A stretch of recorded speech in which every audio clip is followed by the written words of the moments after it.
using a knife is dangerous because it has very sharp, blades.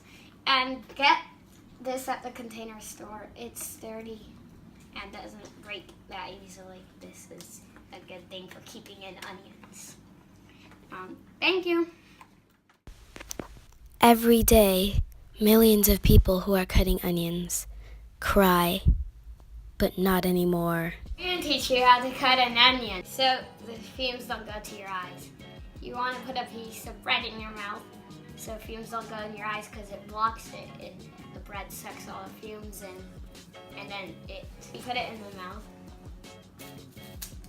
like that, and then, but first we need to peel the onion.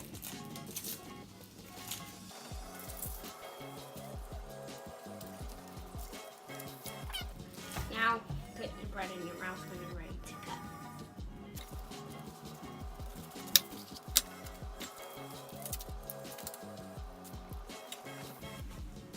Yeah.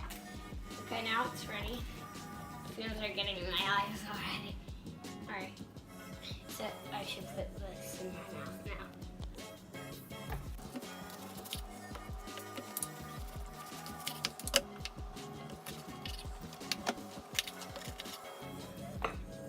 And then add it in your soups and recipes.